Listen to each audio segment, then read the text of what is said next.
Welcome back, everybody, to the Paper Mario playthrough. This is part 2, and we're moving on from the Goomba Village, well, eventually. Although first I have something important to do. Well, fairly important, you know, it doesn't really have any impact on the game, per se. But still, we're going to be going back over here and trying to duck and jump over and dodge these Goombas and get that star piece that I missed. Now, basically, my original intention was that I was going to just get all of the star pieces at the very end. But I guess, you know, any star pieces that I come across along the way that are either easy to get or, like, I can't avoid getting them, I might as well just go ahead and get them and then, you know, just get whatever I missed at the end. We're spoiling stuff for the later parts of this playthrough. Alright. So that being said, I didn't really want anything to do with those Goombas because, you know, they weren't important enough. Alright. So now we destroyed that block. And, moving on. Eventually. Because this guy won't stop talking. Leave me alone, I want to do stuff. Alright, what does this say? Beware of... What the... Ah! Gotta get that guy. He thought he could be sneaky because he's made out of paper. Everybody's made out of paper in this game. Very offensive. Alright, so as Goombario explained, you can use the Z button to switch between him or Mario, you know, depending on who you want to attack first. Doesn't really matter. But still, I just kept that first one in because, well, it involved Goombario for the first time ever, even though he really didn't do anything. But he did something here, but we're super speeding this. I didn't quite think of these things beforehand. Whatever.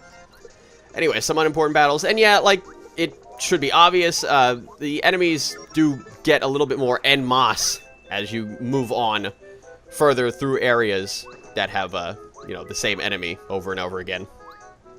We got Paragooms. Oh, like, I was kind of thinking that there was a secret block here, but nope, nothing secret to be found. Just gonna get this Paragoomba and friend and knock them both down. Because I can do that.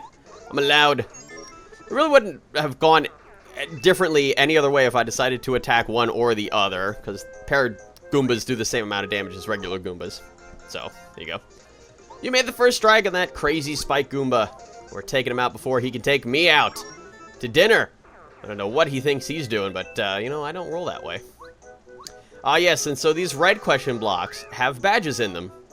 We just got another badge called the Close Call Badge. Oh, that was a free item. Sweet. So, yeah, the Close Call Badge... Oh, that's right. I'm going to go ahead and equip it now. Basically, when Mario is in danger, which is 5 HP or less, enemies will sometimes fail to miss. Like I said, the badges do all sorts of things. Oh, my God, we got 3 of them now. Oh yes, I decided to use Power Jump for the first time there and just take one of those Paragoombas out immediately. Because Power Jump does super damage. Although it costs a certain amount of FP. Which, Goomba did explain in the previous part. You have Heart Points, which is basically your HP, and FP, which is like your MP in the game, basically. It dictates how many special attacks you can do. And we just ran into some trouble in the form of the Goomba Bros. Red and blue Goomba. Now, why is the blue one blue instead of green? That would have made a lot more sense, considering this game is, you know, a Mario game. Whatever. We're just going to take out this blue Goomba, show him who's boss. And, just going to actually have Goombario attack the red one, because I'm pretty sure 2 powered jumps will take out the blue one first. Ah. Okay, they do so much more damage than regular Goombas. Wow. I mean, you would think they would, honestly, because they're a lot bigger. Oh, there we go. Knocked out 1. Wow, he's worth 10 star points. I like that. Uh-oh. He's trying to avenge his fallen brother. I don't like where this is going. But now, unfortunately, I can't do any more power jumps because I don't have enough FP. So we're stuck doing regular jumps. Now, honestly, I did imagine that the 2 of them have the exact same amount of HP. That's not quite the case. As we're now up to 5 HP after Mario, and now 6. This is what took out Blue Goomba. Okay, so he does have more than 6. That's unfortunate. Maybe I should have went for this guy first. 7. Okay, 7. He has 1 more HP than the blue one. Amazing. Okay. Well, hey, you know, I was right, so there you go. I'll let you go for now. Don't you mean will let you go? Man, that red one has a superiority complex. Anyway, I decided to just burn out my FP because I knew that I could just come back here, hit this heart block, and then get everything back. So that's very convenient. Especially for where we're going, because, well, we're going to need some more FP, unfortunately. But first, we save our game. That's important, you know. Save early, save often. You know, what if a power outage happens? Now, there is a certain reason why I just decided to do that with the hammer. Although it's not really, like, super important at this point. Oh, no! This Goomba's trying to trick me. That wasn't a mushroom at all. That was the anti-mushroom. At least I would imagine, because they do look like mushrooms, just with feet, the Goombas. At least that's what I always saw them as. But still, there was a reason I was just randomly slamming the hammer down. But I'll show that a little bit later when it happens. Goomba King Fortress up ahead. That's fairly daunting. What with the blackish sky and everything?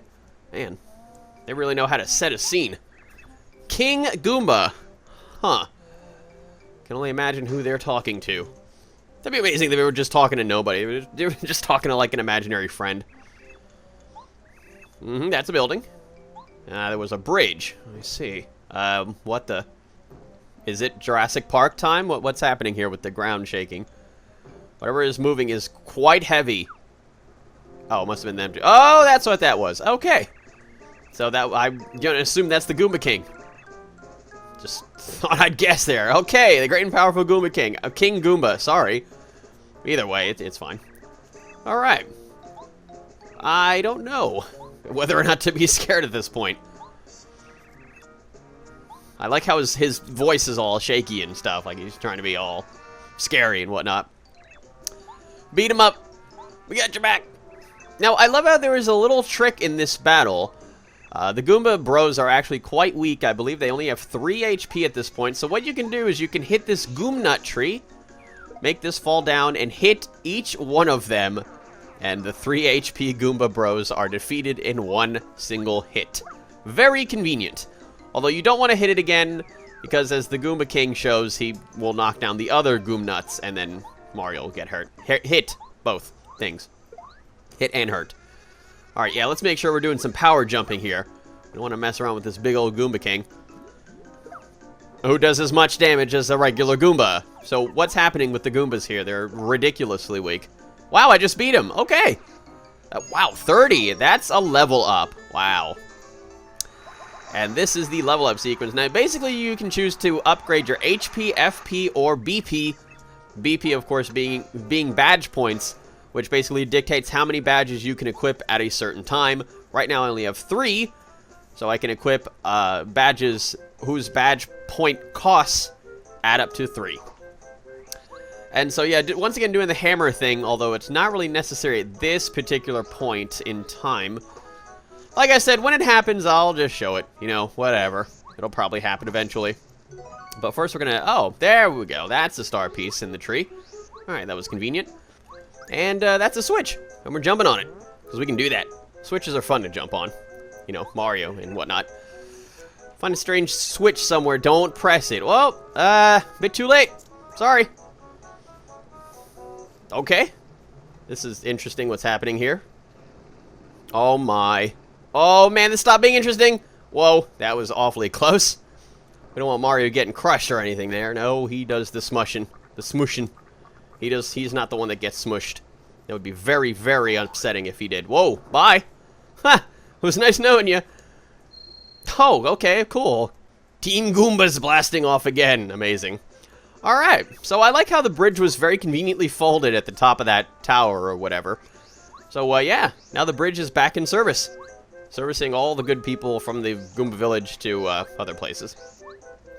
Although I do like how the bridge somehow manages to keep itself afloat in between those two. Oh, hello.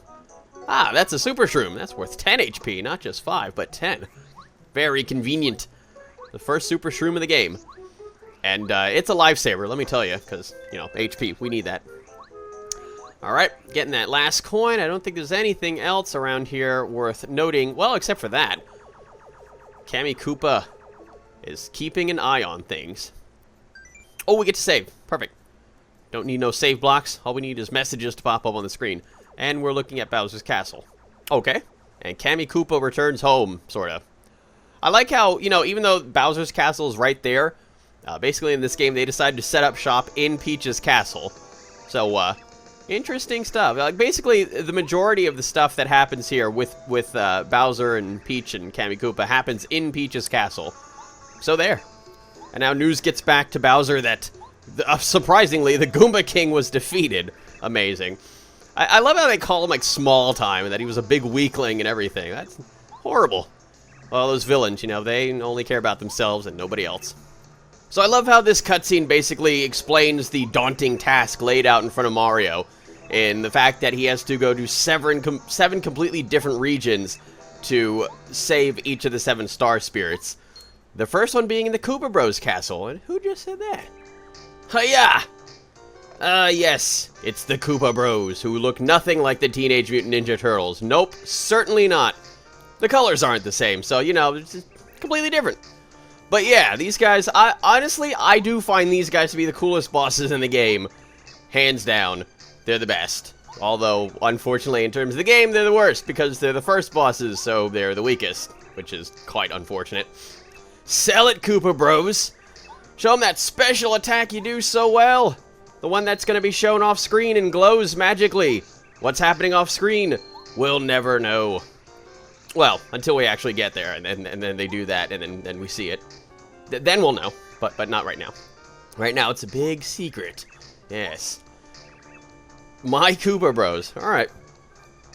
Yes, where is that Star Spirit, and who is guarding it right now? Oh, yeah, that would make sense. How did they... I do have to wonder, how did they get there so fast? And back, as we're going to see in a little bit. Anyway, back to the game. Alright. So we're spinning and moving and shaking and all sorts of things, and finding secrets. Sleepy sheep. That's a fancy item, I must say. Putting all enemies to sleep for a little while. And that is useful. In certain spots. Other spots, it's not so much. And another badge, the Hammer Throw badge. Pretty much what the Hammer Bros do. But, yeah, I find myself never using that badge, because I prefer jumping. Jumping's cool. Jumping's what Mario does. Mario wasn't made popular for a gosh darn hammer. No, he was made popular for the jumping. Alright. So, apparently, according to this random toad that just happened to be standing there, the Toad Town is in a state of complete chaos and bedlam. And this is one of the item shops in the game. Although, I don't think...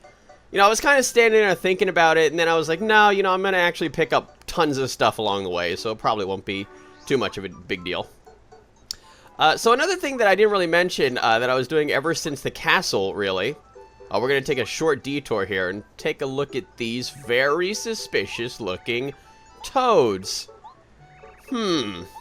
With interesting color-coordinated heads. I wonder. Regardless of that... Oh, nope, we're not going there. Not yet. Now, basically, what I like to do when moving around as fast as I possibly can is I like to spin with Z, and then at the very end of the spin, I like to jump out of it, because if you just spin normally, you'll notice that you actually come to a complete stop at the very end of it. But if you jump out of it, you keep the momentum from the spin going, so you don't stop at all. I just find that to be a little trick to moving quick and whatnot. That rhymed. Trick, quick tricks. Yeah, that whole thing. Alright. So this is Shooting Star Summit, actually. This is the closest spot, if I recall correctly what Goomba said, or someone said. Closest spot to Star Haven, and look who's here, it's Eldstar. And the other guys, too. It's Eldstar and Friends. It's going to be the new amazing comedy series in the Mario universe. Mario universe. Speaking of universe, look at that space in the background. Alright. So yeah, basically, now the Star Spirits are all filling Mario in on what's happening so far, what Bowser did, and all that stuff, and all the wishes that he's tried to make, like, I'd like to trounce Mario, and I'd like Princess Peach to like me. Oh, that Bowser.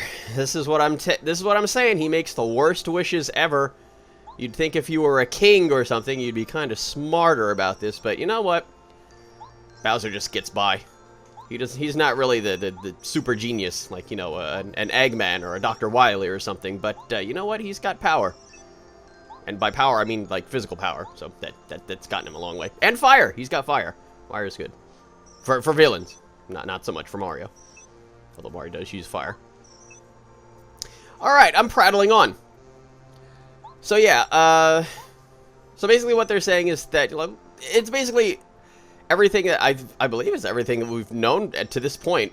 Basically, we gotta go save them all, and they're being captive, they're being held captive, and completely different areas and whatnot, and they're astral projecting themselves over here. Alright, so yeah, Goombario's like, whoa, this is serious, dude. Alright, so now we move on back to Princess Peach's castle. Instead of looking at what Bowser's doing, now we're going to look at what Peach is doing. Alright, so unfortunately, Princess Peach is feeling quite dejected right now. Yes. If only somebody could help me. Convenient introduction. Well, not so convenient for her, but, you know, in terms of the story, it is. Wahaha! Alright. Yes, yes, villains being villains. Trying to make Princess Peach feel all bad and stuff. Talking about how, well, you know, Mario can jump pretty high, but unfortunately he can't jump high enough to get into the castle, which would pretty much destroy the entire point of this game, wouldn't it? But yeah, I do like games like this, you know, where there's like a certain task where you have to get to, and you like, it kind of seems like one of those things that in the very beginning the hero could get to, but in order to actually do that, he has to go through a bunch of like trials and tribulations and, you know, make a bunch of allies and stuff and, you know, all that to get there. I find that really cool. Who is this convenient new character? This tiny little star guy that looks like a Luma. Interesting. His name is Twink. He's a star kid. Alright. So, hey, those are the little star kids that grant wishes. Although, unfortunately, as Twink's going to explain in just a moment, he can't really grant too much of a big wish. Like, he can grant very small wishes. Well, because he's a very small star, so I guess that would make sense. Yeah. I love how Peach's initial wish is go get the Star Rod from Bowser. Like, let's just forget about this game. Just go get the Star Rod and let's get game over. Yeah, so I kind of don't know why he can't take her. You know, like, take her away from the castle. I don't know, maybe he's just not strong enough. Kind of, I don't know, it just, in the back of my mind, it just seems like he could pick up the princess. I don't know. She doesn't seem like a particularly heavy lady, even still. So Peach's wish is actually to give, well, I don't know if it's too much of a wish, but basically she wants Twink to hand Mario this Lucky Star. And the Lucky Star is actually quite an important item, even though it's not an item that you would actually use. But it's important in terms of the game. Now the sad, sad balcony scene. Mario, where are you? Sob, weep, cry. Alright, that's enough of that awkwardness. Now we move back to playing the game. We're moving out of Shooting Star Summit back to Toad Town. And then this guy appears. These crazy star kids, always in a hurry, never looking where they're going. Oh, right, it's that guy that we just met 5 seconds ago. Neat.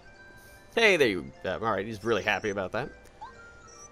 Oh, yes, here it is in this conveniently invisible purse that I happen to have with me that I turn around and rummage through. Here's the Lucky Star. So, yeah, basically it lets us do the action command, which is very simple. Basically, all you have to do is press A at certain points during battle. That's what the Lucky Star does. Which I don't really understand why it's called the Lucky Star, because there's not really much luck involved with it. Alrighty, so this Magic Koopa was following him. Interesting.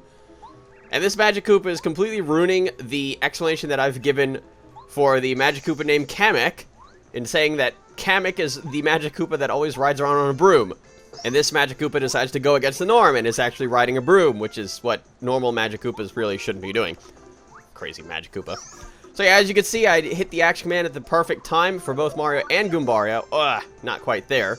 And I actually got a double attack. See, jump on his head once and then twice. Very convenient. I believe this one's over. In that case, he has 7 or 8 HP. I'm going to go with 8. But yeah, that's one of the things that Goombario can actually do. If you use Tattle in battle, he'll actually... once he does that, it'll display an HP bar under the enemy that he tattled on. And that will actually last for every one of those types of enemies that you encounter in the game. So you'll always know how much HP they actively have, which is very convenient. Although, later on, there actually is a badge that lets you do that as well. I get the feeling, though, that she's very lonely. Gosh. I'll be there soon. Man. Plumber's gotta do what a plumber's gotta do. Alright, let's get down to business. See, Goombario knows what's up. Alright. So back to Toad Town we go, spinning and jumping our way on over there. And now different stuff's going to happen since we did interesting things. Merlin was looking for us, okay? So Merlin is kind of this strange kind of type of creature. I don't really know what he is, but there are several of them in the game where basically they're kind of like little wizard guys. They kind of look like Bob-ombs, but with bodies and robes and stuff, and they're wizardly. Yeah, that's a word, right? Yeah. Stuff. Alright, so now we're going to talk to the Merlin with the absolutely epic-looking mustache and a star point on his chest. Interesting. So yeah, here we go with the amazing Merlin story. Yep. There's all sorts of interesting things to be learned here. So interesting that Mario is now asleep. Alrighty. Okay, so now that we're down to business, as Merlin finally realizes that that story isn't exactly the most interesting thing in the world, now we have to go find Princess Peach. And so now he explains to Mario that he needs to go to the Koopa Bros Fortress, which is what we, the viewer or the player, has actually known for a little while now. But these guys are still in the way. These very mean-looking toads with the very suspiciously colored heads. Just gonna go ahead and throw that out there again. Oh, and their shirts are the same color, so yeah. You know, I do love the whole color-coordinated thing, you know? We're on a team, and we're gonna be color-coordinated and stuff like that. Very interesting. Ninja Turtles and whatnot. Oh, did I say that? Sorry. Ridiculous. Such a thing has never been heard of. Come on. We're going over there. I'm gonna have to hold your hand for this one, aren't I, Mario? I'm so sorry. Alright, so we're actually gonna jump ahead of Merlin, because we're cool like that. Yes, they are. You can do something about them? Oh, okay, there we go. I have to walk up to them. Take off. They're friendly. We're just cute, ordinary toads. Hanging out. Being cute. And awesome. Oh, man. I bet that hurt. He can summon down lightning and mess him up. Why can't he just do that to kill him? That would be very convenient. Then Mario could just walk into the fortress and save the star. But I guess Merlin's just not as strong as you'd imagine for a guy that can control lightning. Help from a blue-shelled Koopa. Interesting. Interesting. What does it all mean? Well, first it means that this is the Toad House. And this is basically where you're going to be going all the time to heal up instead of using a heart block. Basically, it goes through just this little cutscene, and then it goes to sleep, and then you're back to full health and stuff. And then there's a very convenient save block outside, and that's it for this part of the Paper Mario playthrough. Join me in part 3, where we'll be moving on to the Koopa Bros Fortress, and perhaps meeting a strange blue-shelled Koopa. See you all next time.